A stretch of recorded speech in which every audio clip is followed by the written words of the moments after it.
Hey guys, Coffee here. I'm here with Kevin Kuvoon, who just won $1 million. Isn't that right, Kevin? That is correct. Yep. So we are here to go through the $1 million win. Can you tell us a little bit about how this happened? Like just a little anecdote about what time you were grinding, or was it in the middle of your session or at the end or whatever? Oh man, it was pretty lucky. more so than it usually would be. I wasn't even grinding $100 buy-ins this session. I was grinding $60 buy-ins, and I think it was about 12:30 Eastern time, somewhere around there. I was finishing up my session. I was about to go to bed, and I wanted to get to a certain number of VPPs for my session, and I wasn't quite there. So I was like, I'll load up $300 buy-ins to finish my session, and the third of the three popped up as an orange table. And I was like, I haven't seen one of those before. And it took about a hand. Like, I got dealt Queen 5 here and folded it, and pretty soon, like, after I folded it, kind of hit me that, wait, this might be the $1 million game. Like, because I had 6 other games going, so it was kind of like, I'll figure out what's going on with this orange table in a second. Because I didn't even... What did you do with the other tables? Did you just close them, or? No, I still played them, but I didn't play them. Like, I didn't focus on them. I was kind of just in shove or fold mode. But I didn't want to. I figured if anything, having those tables up would kind of keep me normalized, I guess. Where I mean, that's how I'm used to playing anyway. Kind of keep you in the zone. Yeah. Makes a lot of sense. But I was definitely making sure I was focusing on this table, obviously. Yeah, I remember when I hit my first big multiplier, it was at 200x.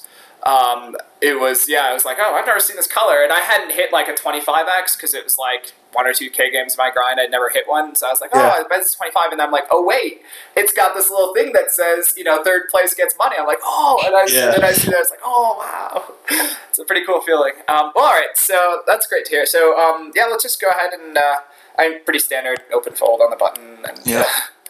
And, and did you know anything about these guys beforehand? I didn't know anything about Andy, but I played with Play to Win quite a bit, and one thing I immediately knew is that he only folds 5% blind versus blind to min raises. Okay. And he raises 70% versus limp, so I know he's really aggressive. Blind v blind. Yeah. That's great to know. Yeah. So we'll just have to be a little more snug and get value. Yeah. Of course, we never really know how valid these reads are. I mean, we don't know how aggressive he's going to be suddenly in this kind of situation. I mean, people under stress sometimes flip-flop in a sense. There's a lot of players who will sort of start playing much tighter. Coming up, you'll see a hand I played Ace Queen with blind versus blind where I just open shoved it, mostly because of the $1 million buy-in. I didn't really want to get involved, but we'll talk about that when we get to it, I guess. Yeah, this is all super standard. We just fold the 5-2. Yeah, here it is. It was one of those things where, I mean, my heart was still going 1 million miles an hour at this point, but usually I would limp this versus him and just limp jam it. Yeah. But I wasn't sure enough how he would play in these games. Yeah. I mean, he might not raise because it's a $1 million game, and now I'm stuck playing a pot out of position with Ace Queen, which versus an aggressive player, I'm not really interested in doing that. Yeah. So I figured I would just shove and take the equity. Yeah. I don't know. I kind of think that there's still... I mean, likely our best bet is just a min-raise, right? Yeah, that's... We know he always calls. I mean, it's not the end of the world playing posts, versus an aggressive player with ace-queen, because you know that it's, there's more value in hitting ace or queen. But I can certainly see, in this kind of situation where you're so nervous. After I did it, I was kind of like, I probably should have just played a pot with it, but, I mean, at the time, we were only 5 hands in, and I was like... Yeah. I was trying to play it as normal as possible, but when this came up, I was like... Because I usually wouldn't shove this, obviously. But I think I agree with you that limping is a little bit speculative in the sense that he's much more likely to continue being loose. If we know he calls in the big blind a lot, he thinks it's correct. I mean, there's no real reason to think he won't. But he might not raise my limps. But he might not raise your limps as much. Yeah, especially won't shove as much. Won't be willing to raise call as wide. Right, if he does 3x Queen Jack, much bigger chance a hero folds it. So I think you're right not to limp, but I think min raising is still better. Because on the other hand, I think shoving doesn't have a ton of value either. Because how wide is he calling here? Right. I mean, he's going to be calling something, I don't know, ace jack plus. I mean, maybe. He might ace 9 suited and ace 10. Maybe, yeah. But he might hero fold those because it's a big multiplier. Yeah, true. And it's like the first hand, we're super deep. It's like, you might even hero fold, well, I guess if you hero fold pocket pairs, we're happy because we don't really want to flip.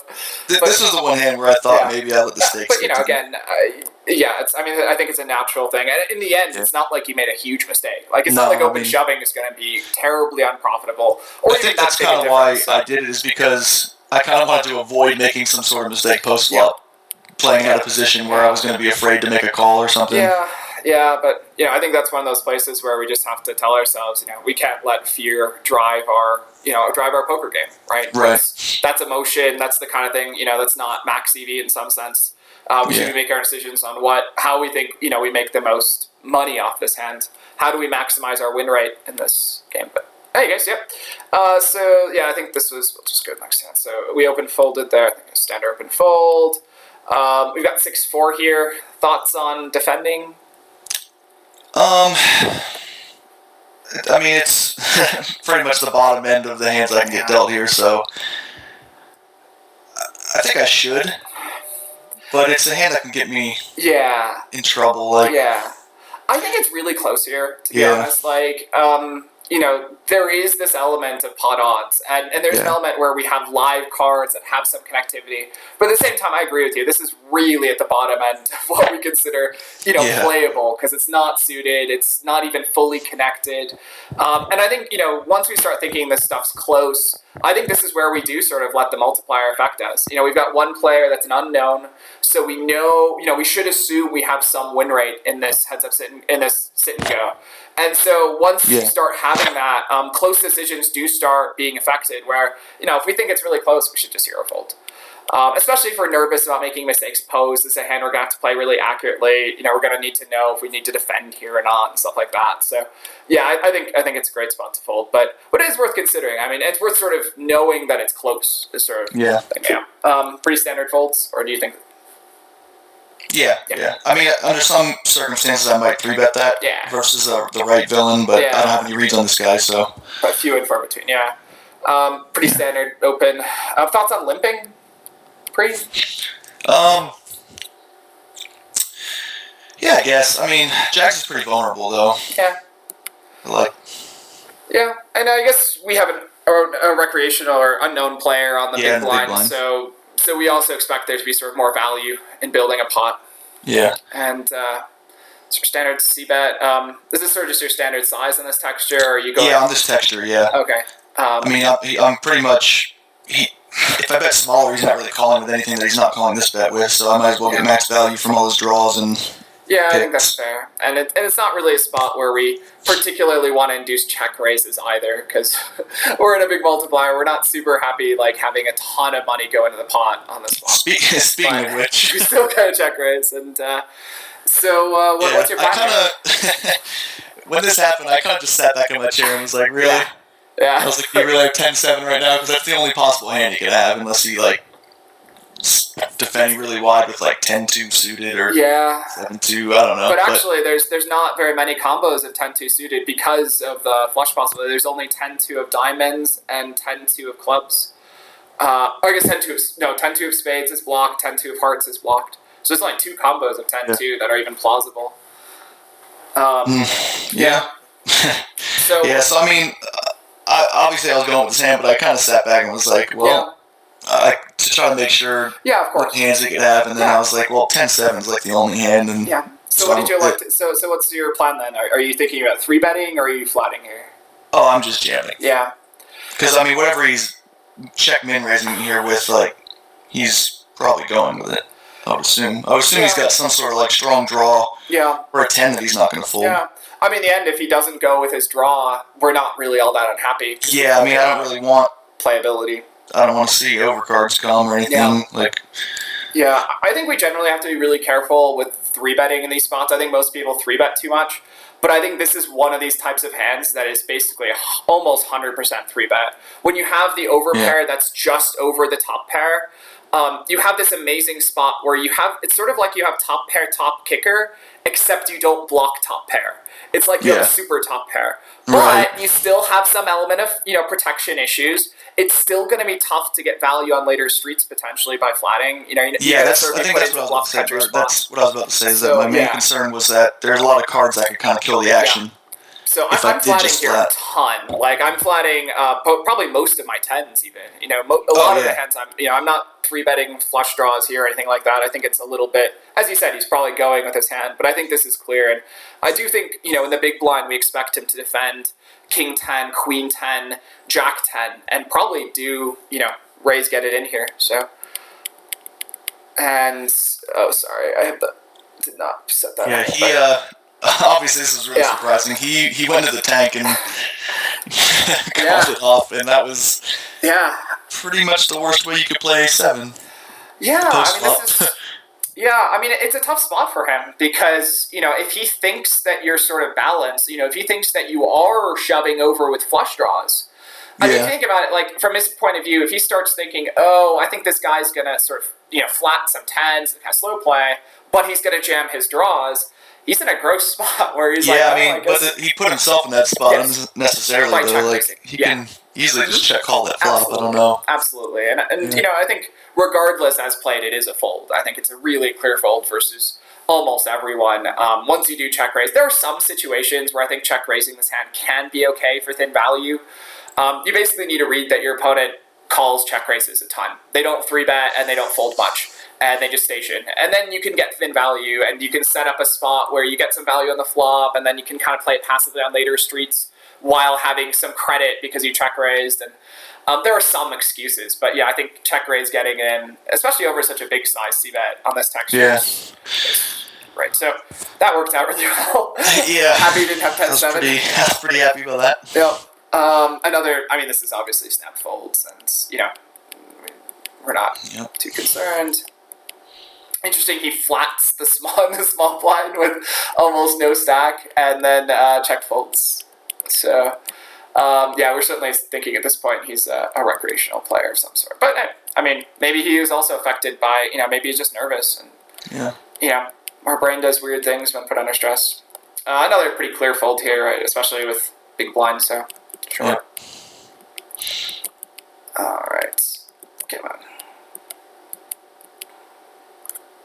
Another super standard fold. Yeah, it was, most of this game was pretty cut and dry. Yeah, can't complain. Oh, that's interesting. Still don't get to play heads up. So this is an interesting spot. Yeah, this is where I started. I think this, and I had another hand later on where I just open jammed on him. Yeah. I know I'm out of position. What are we, 11 and a half big blinds deep? Yeah, he's not folding the raises. So it's either play a pot out of position. And we're worried that he ISOs a lot. Yeah. Yeah. I think this is a hand that is often very close to a shove. I think in most cases we probably prefer to limp. But I think with the read that your opponent's so aggro, and also, I think we're going to expect probably quite tight calling shove ranges from a exactly. So I think I can get away with shoving. I think, more, especially since it's my first open shove on him. I haven't been aggressive. I've been folding a lot. Yeah. And in some sense, while actually shoving is affected a little bit by win rate maxing too. We don't like to shove as much and create higher variance in chip game variance spots in high multipliers, but at the same time, like a lot of that's sort of a smallish effect, whereas him folding a lot is probably a really big effect. So we can sort of think that our win rate maxing sort of balances out with his, and we're not happy limping, so shoving's fine. Yeah, I would have loved to limp it, but I don't think. Obviously versus this guy, we would be limping. Yeah, for sure. Yeah, and we'd be really happy to play that hand post, and really happy to get a cheap flop versus that kind of player where he's willing to stack up. I felt like versus this guy on my left when he's around 10 big blinds like he is, I was in a tough spot to where I kind of had to be shove or fold unless I was inducing him. Yeah, especially with weekends. You're in a tough spot with weekends. On the plus side, every time you have a strong hand, you're in a really good spot because you're pretty sure he's going to, put a lot of money into the pot. So, yeah, it's always we have to remind ourselves, sometimes we get a little bit steamrolled, but if we know we're still getting paid every time we have a strong hand, oftentimes that more than makes up for the EV losses on your weekends. So here again, I guess we decided to do the same thing. Yeah, the same thing. Yeah. There's some room to like limp call a shove here if you really know he ISO shoves a ton. Yeah, but that's the thing with the multiplier. I mean, if we're in a 2x or 4x or something, I probably would. But here, I'm not sure enough that he's got the same type of. Yep, but we're stats. sure shoving is really good. Yeah. So, yeah, 10 BBs deep. I mean, shoving in the small blind is really going to be a pretty standard play with a lot of hands. All right, so this is a cool spot. Thoughts on your play? Shoving versus flatting, folding. I mean, obviously I could reship if I have reads on some of it. I didn't really have enough hands on him, so I just decided to flat. Yeah, I think this really should be standard for most people. Yeah. You really need very good reads a lot of time to want to reshove. Yeah, there are a lot of regs that like I can exploit pretty good in this spot because their range is like their min-range range is almost always bluffs. Yeah. They fold almost every time, so... Yeah, and then of course shoving becomes really good, but but then at the same time, a lot of players have very strong min-raising ranges shallow because they sort of know they're committed a lot, so a lot of players basically only min-raise call, or only almost min-raise call, and then you're in a terrible spot because they're min-raise calling big kings and big aces and pocket pairs, all of which dominate you essentially, so... Yeah, terrible and then with this hand. Here we flop king high and ace high board, tempted to float? Maybe if we were deeper. Yeah. But here, I just gave it up. Yeah, I think this kind of comes back to the fact that his range pre is so strong. Yeah. Where it's very hard to defend on one of these boards because he's going to hit it a lot. He's min-raising probably, pretty strong range. That's sort of our assumption. And at that point, they're just hitting that kind of board hard. And so we don't really need to bluff catch much. They probably don't even have very many bluffing hands there a lot of the time. So, again, not much else we can do here. Yeah, this was pretty nice. I was re-rolling here. Oh, he has king 3 off? Yeah. That's a nice. We even had a club on the flop. Yeah. Oh, he had 2 diamonds. Oh, he had 2 diamonds. We're both free-rolling. Or you're both free-rolling each other. Alright, folding, standard.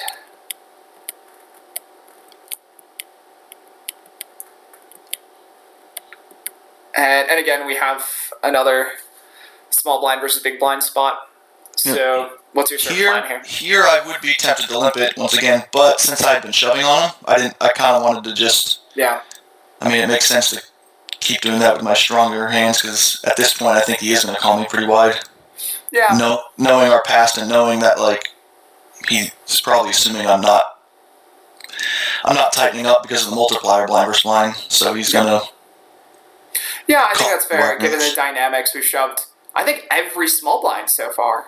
Yeah, once I doubled up. Yeah, well, because we had ace queen the first hand. Yeah, I think I might have given him a few walks, did I? Or maybe not. Oh, maybe. I don't think so. But, well, I thought I did earlier on, maybe gave him a couple that was 10-20. But yeah, so, anyways, I think here still, I would maybe still lean towards limping. I think there's still so much value in playing this hand post versus check back ranges. Because if we're thinking this shallow, people don't really check back 2 overcards to pocket 8s. Almost at all. I mean, he's just not going to be checking back hands like Queen 9, King 9, Jack 10. I mean, people just instantly shove that over limps anyways. And so at that point, I'd really rather induce just, maybe a couple random bluffs. A lot of times people might shove bluffs, but they won't call, right? They're going to shove maybe 5-4 suited, but they're not going to call a shove with 5-4 suited. Right. And playing post isn't the end of the world, especially since he's kind of aggro. You can just try to induce a couple small bluffs, and pot's not going to be too tough to play. But again, I think it's absolutely fine given the dynamics. We've shoved so many times. Certainly a lot of room where he's going to call us wide. Right. And he got coolered.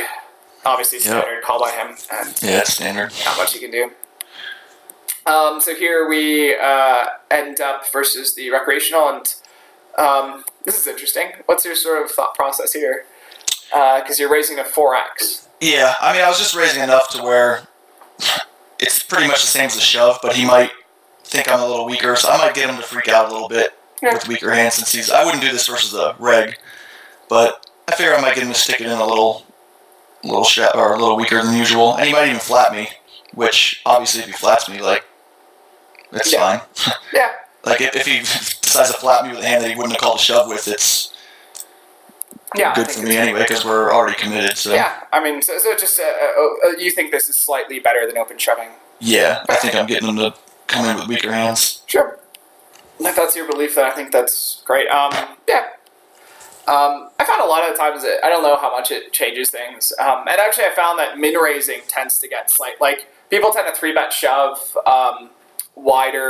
tighter than they call open shoves. But they do flat on top of that. I mean, I think that he might do some stupid flatting here. So Yeah. yeah. All right, and he had queen. We were only like 7.5 deep though, right? I think something like that. 7.5. Yeah. Yeah, so it was like. Usually it's an open shove. Yeah. And yeah, that sucks. Yeah, he flips the queen jack. We're fist pumping the moon, and then jack on the flop. But yeah, it was. We're still in it. Surprisingly, I wasn't even affected by it. Like when he hit the jack, I was just so in the zone that I was just like, all right, let's play some more poker. Although when he gave me the walk with the 10s the very next hand, I was like, all right, come on. Really? Yeah. So here we're 14.3. So I'm limping a lot on him. I don't think he barely ISO'd me limping. So I mean, yeah, I'm just playing a limping strategy versus. Yeah. I think that makes a lot of sense. We also know that he's already made post flop mistakes. He's already seemed to do some very sort of crazy stuff. Sorry about that. Yeah. So we're pretty sure that there's a lot of sort of edge to be had playing post as well. So I think this makes a ton of sense. We just want to keep pots as small as possible until we get post flop, and then we can decide better. And here you elect to check back. Can you tell us a little bit about why you didn't see bet?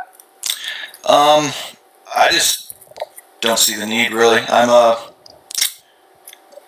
not really getting him to call with worse very many times. I mean, if he calls, it's going to be with a draw or something that. Yeah. I guess you could say I'm charging him, but he's got pretty good equity versus me anyway. Yeah, charging him that much. Yeah. So I mean, I'd rather just check and. Yeah, and I think one of the things to think about is there's sort of very little element of protection here. Yeah. Because the hands we fold out are generally going to be 2 under cards to our pair, maybe 1 over, 1 under, but there really aren't any 2 over cards that fold on this texture. So we're never really folding out 2 over cards to our pair of 9s too. So I think I think it's a really good check back, and that's. Yeah. Here I was tempted to bet. I think versus a lot of regs, I would bet this. When I get checked twice by him, but I figured I might be able to induce a bluff or something. Checking twice, and once again, I'm really not getting any better hands to fold. I mean, I'm just. Well, sure. I'm basically protecting myself versus some gut shots, and I think he might even bet an open ender. So if you had the jack. Yeah. I think there's some value in betting. I think there's what I like to do sometimes in this spot. I think it's really close. Is just to underbet here, bet 20, 25. Yeah, I can't though because it's limp pot. Yeah. Oh, right. Oh, okay. I would have had to bet 40. You have to bet 40. Yeah.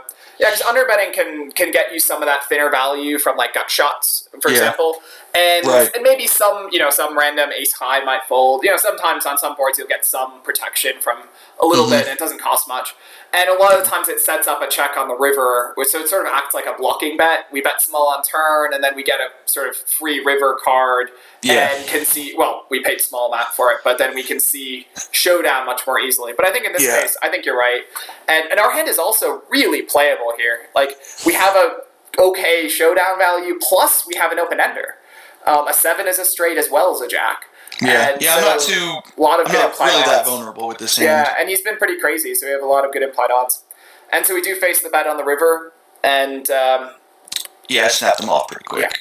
Yeah, I think you can't really have anything here. Yeah, I mean, obviously you could have a pair of 10s or something, but a lot of stuff bets the turn, and I think also this is a good spot where we're pretty happy half pot it.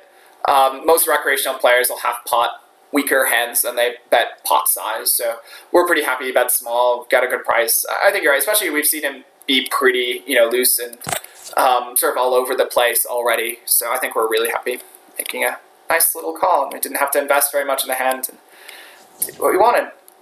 Alright, so here again you're going with this limping strategy and limping, and yeah, I think this is very, very good. I think given the reads we have, limping, basically anything is better than open folding. And limping is really good with basically everything. So you elect to bluff this flop? I mean, I don't think that flop hits his check back range that hard. I mean, I think a lot of hands that usually hit that flop would raise me pre. Yep. Yeah, I think that's definitely definitely we would think that. Yeah, and my We're hand's shallow completely enough. collapsed. I mean, 11.8. A lot of kings raised. A lot of hands, even queen 10, jack 10, so ace 10. So yeah, cool. Looks good. I probably have the best hand, to be honest, so I'm kind of betting for protection there. Yeah. We do probably fold out some queen high. Yeah. And there might be some worse jacks that fold too. Jack 6 or something like that. Yeah. Thoughts on defending here? I think it's pretty close. I don't know. We're not that deep. Yeah. Look over, yeah, we haven't really gotten very many. I'm not sure. How much was he min raising blind versus blind? That's what I'm trying to check. I'll switch over to the coffee hut. I thought this should have gotten head stats, but it's alright. I'll just switch over to the new version of Coffee Hut. This is the Coffee Hut for spins we've been using. It's not on the market yet. It's still in preliminary testing, but I know you give me some walks three-handed, so he wasn't it looks like we actually haven't. So it looks like the stats there were correct. We can actually just go back to it. May as well use the big HUD. Sorry, I didn't have it organized. Yeah, it looks like he's actually never played a small blind yet. Heads up. Yeah. I think he's over 2.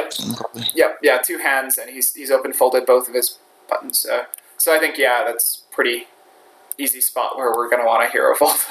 And again, there's some element of win rate maxing. I think in many places, like in a normal game, 2x multiplier. There's a lot of players I'm calling here, but I think given the fact that he was letting me limp and just yes. We've got a good win rate versus him. We know he's bad, and on top of that, he's been tight so far on the button with our I felt pretty good in position, and I felt like out of position. He wasn't going to punish me much at all. So not tempted to call here. Pot odds. Was that limp this and he raised? Yeah, he min raised.